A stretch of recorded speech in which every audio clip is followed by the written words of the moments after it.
Christopher Cruz. The U.S. and Iran continue their back and forth over this week's attacks on 2 oil tankers in the Gulf of Oman. Correspondent Frederick Pleitgen is in Tehran today. So far, the Iranians have not commented on those allegations that allegedly Iran shot at a U.S. drone flying there over the Persian Gulf area. Welcome, everybody. And also hasn't Good commented morning. On those. Hey, Lady B, can you feel news my way? The U.S. military So allegedly showing an Iranian patrol boat going up to one of those stricken tankers and seemingly taking something off from the side of that tanker, which the U.S. said could be an unexploded mine. The chief executive of Hong Kong, Carrie Lam, says she is suspending a proposed extradition bill indefinitely. The bill would have let police in the former British colony send some criminal suspects to mainland China for trial. Hey, everybody. This morning, Lam said she made the decision in response to widespread public...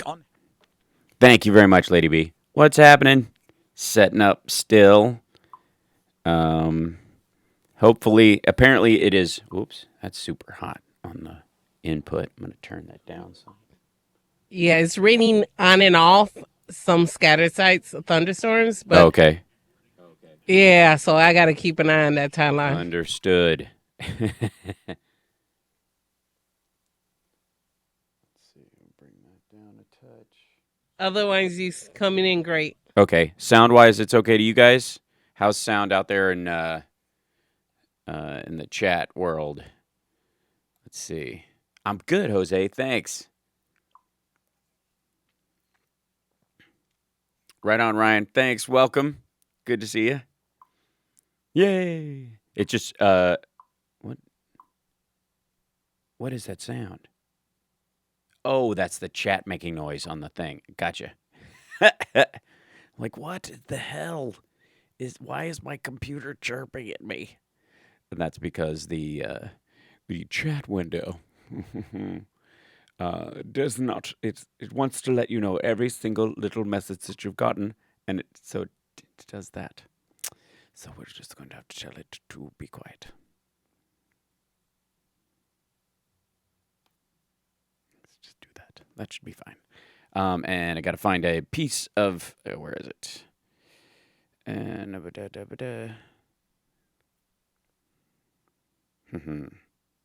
there it is. We found they finally got text of the document Trump was holding in his hand saying that he had signed a deal with Mexico. So we found that. My day is fantastic. It is a popping and a clicking noise. It's quite pleasant. It's one of those situations where they went through all the possible sounds and they grouped, to find something that was informative sonically, but not intrusive. So it sounds like I think it's probably a C on a xylophone sound effect, something like that. I'm happy right now, personally. Let's go Blues. Good morning, Carl. How are you? Hey, everybody. Everything is orange except a rectangle around your left eye. This is true. It spells something. Can you see it? It's not quite all orange. This is just my not quite on the air yet pre-viz. Isn't that cool? Video is weird intentional. Yes, it is. Can you see the shape? Do I have to outline it? Is that how it works? I don't know. Is it hard to say? This type of thing, Here, I'll go to a more normal scene so you guys can get, so you don't. Hey, what's happening? There we are. Right on. EO, congrats. That's all right, Hal Vickery. It was an attempt at creating a sort of a break cover image. Morning, thank you. Helly Bayerberg from London. Thanks for officially being our first Mega Worldwide guest today. That's good. But other people in Penny is usually Julie is responsible for holding that down, but sometimes she has dinner. So yes, it did say Hal. Thank you for noticing. I'm going to try and create something out of this. I'm going to keep my eye on the tie line today. Apparently, it is raining in Chicago, and they are concerned about that. Oh, God. That's the level of technology I'm dealing with. The rain can knock it out. I don't know why. I don't know what about Oh, hey, thanks, Brad. I'm glad that worked. If you're a Patreon, I sent out my first Patreon-related email thing or whatever with our mailing list related thing. So if you sign up for the mailing list on the website, you got that, and just kind of a reminder, because I've been filling my calendar lately. So I've been, it's a long story. We'll talk about that in the post show today. We got plenty to talk about. We're about to start the show. I think we're about a minute away or something along 30 seconds. Yep, 30 seconds. I was close. I was in the ballpark. I was there. Yeah. So here we go.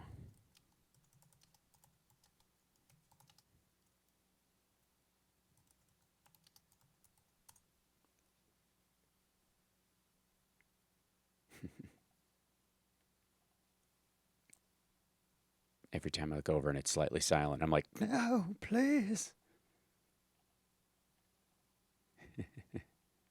I have come here to chew bubblegum and kick ass. And I'm all out of bubblegum. Live exclusively for WCPT in Chicago, standing up and speaking out, here's Hal Sparks. So by now, you certainly have all heard the, I think I'd take it quote from Donald Trump, where he was insisting that, there's nothing wrong, you get, if a foreign country, especially a hostile one, says, they've got information on your opponent, you look at it, you see if there's anything useful about it, and then maybe you go to the FBI, but why would you do that? I mean, ultimately, nobody does that. Nobody when confronted with a crime, when confronted with a hostile foreign power offering assistance to them, goes, perhaps there may be a piper to pay down the line, and I might want to, look at this slightly skeptically and go to the authorities and go, hey, guys, those guys who've been hacking into our electrical grid and broke into both political parties, the RNC and the DNC's mainframes, and stole a lot of stuff. Those guys? Yeah, they called my son and offered to help us out with our campaign, and they want a private meeting. Those guys, the guys who have been systematically testing our military defenses and our electrical grid and our broadband service, and who've been engaging in a psyop on all of our social media. Those guys, yeah, they came to me, and I thought, I just took the information and threw them out of my office, which is not at all what happened. But he didn't throw them out. His son said, "If it's what I think it is, if it's what you say it is, I love it." He was on the phone with his dad right after the meeting. He crafted a story saying he wasn't on the phone, with his son after the meeting, and then admitted it in the Rose Garden like a dunce. God, I have a special bone to pick with people who can't even do selfish right. It is so easy to lie in our modern political and media environment that when people can't do it, it shocks me. I find it upsetting. I find it disappointing. I thought, you made it all the way to this point of power. And this goes for a lot of people. This doesn't just go for the president. But whenever somebody is flagrantly and terribly, because you can reshape the entire conversation. It is so easy to not even go anywhere near the question and bat it away, right? There is only so much time in the ironic part. Now that we have 24-hour news, you can basically, as long as you can wait out a 4-minute segment, you can pretty much get away with lying about anything because of the lack of attention span of the media itself, not even the American people, because I'm one of those people who believes that the American people have a much better attention span, people in general. And thank you, Hal Vickery, for that right now. Thank you so much for the super chat. We're streaming at infotainmentwars.com on YouTube. in case the rain does anything to our connection to Chicago. Lady B and I are holding it down today. We're thinking we're very excited. We think, I don't know, we need witchcraft or something to hold this connection together today. But when it comes to somebody, being able to sit through an interview and just from a political standpoint, bat a question in a direction they want it to go. I mean, watch everybody running for president dovetail the question that they've been asked into the thing they want to talk about, the policy they want to talk about, right? It's not that hard. Sometimes it's done so ham-handedly that you're almost upset that they get away with it. You're like, that wasn't even but we've all gotten used to it. So used to it that when someone is incapable of doing it, it's amazing. And the interview that Stephanopoulos is airing tomorrow night and that they've been releasing clips from, where he spent 30 hours, I'm assuming 30 waking hours with the president. I don't think he was in the room taking notes as the man slept for 6 hours and got up and, tweeted from the crapper in the middle of the night, those kind of things. It's hard to, but I honestly can't know for a fact. There's really no way to know yet until they air it, I suppose. And the fascinating part of this whole Stephanopoulos bit is he has managed to find the key to dismantling the shields up attack, constant attack methodology of Donald Trump through a clever and I have to say, this is high level psychological manipulation, the kind that you have to train with the CIA for decades, or you have to read one book in journalism school. Apparently, the strategy that you need to get Donald Trump to spill everything, to literally just babble incessantly and dig a deeper hole, is sit back in your chair, touching your chin with paper on your lap, with a look in your eyes that says, I think you might be stupid. You seem like a stupid man to me. And that alone will get Donald Trump literally on the edge of his seat. If you have seen the clips, he is sitting right at the edge of his chair like he's leaning into Stephanopoulos going, no, you got to, hey, this is the thing. So the Oval Office clip has gotten a lot of play the last couple of days. If you haven't heard it and you need to hear it, I'll dig it up. But the follow-ups have been spectacular. And the other ones, because of his, I don't know, I think I'd take it. And his whole, who goes to the FBI? I've been confronted with a lot of things. I've never once called the FBI. That in and of itself is amazing. That basically he's saying, I've encountered tons of mob people and all kinds of stuff, and I've never gone to the FBI. Well, no one's surprised by that. You went straight to the bank. But his admission of that is kind of stunning and dumbfounded a lot of people, including a bunch of Republicans, who will do nothing about it, by the way, but still. The other pre-released short pieces from that I find equally as stunning, and one of them in particular was sort of his follow-up about the Don. I guess the clip that got the second most play was him talking about Don McGahn and this back and forth about whether or not Don McGahn was allowed to speak openly, what he said, and whether he said what he said was true. This is the amazing part to me.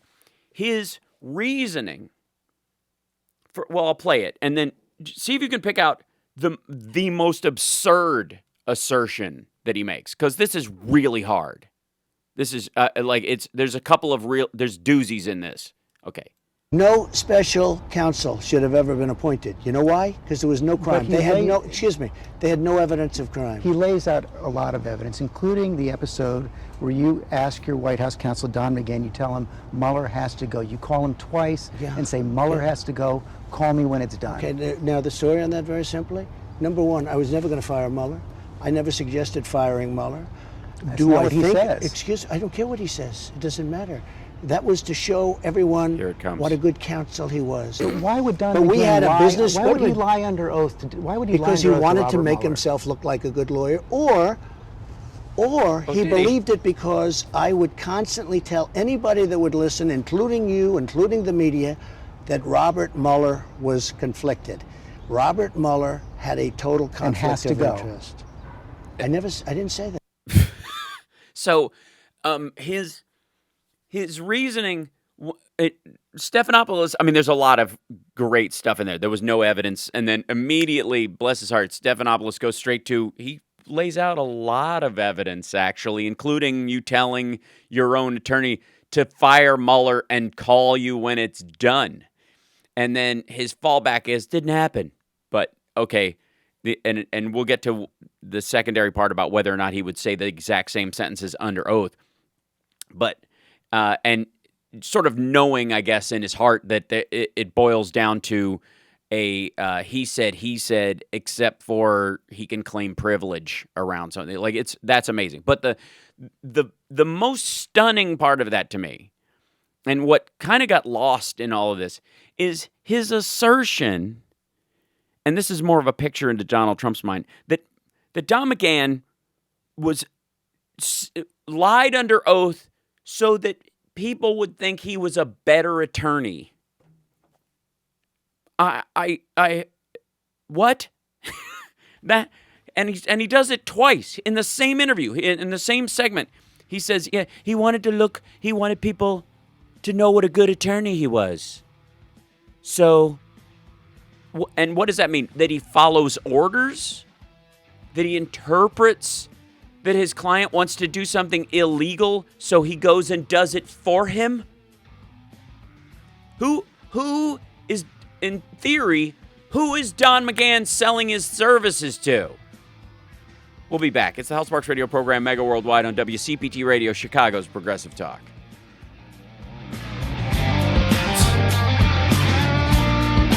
What? Yeah. That part, yes. Brad, I agree. That is what a normal interview looks like. Okay, that's not a problem. Okay, I don't care.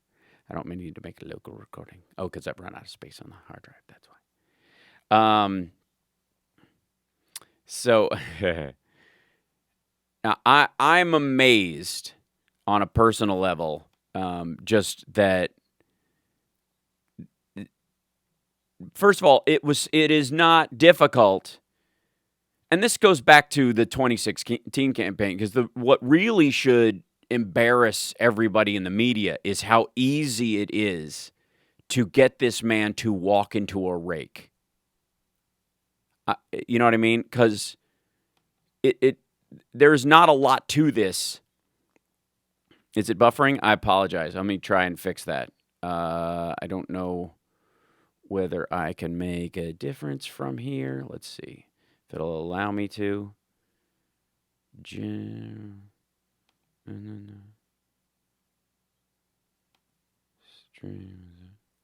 We'll try. Oh, I see. That's why. Popping off for 1 second, guys. I will be right back. Hold on.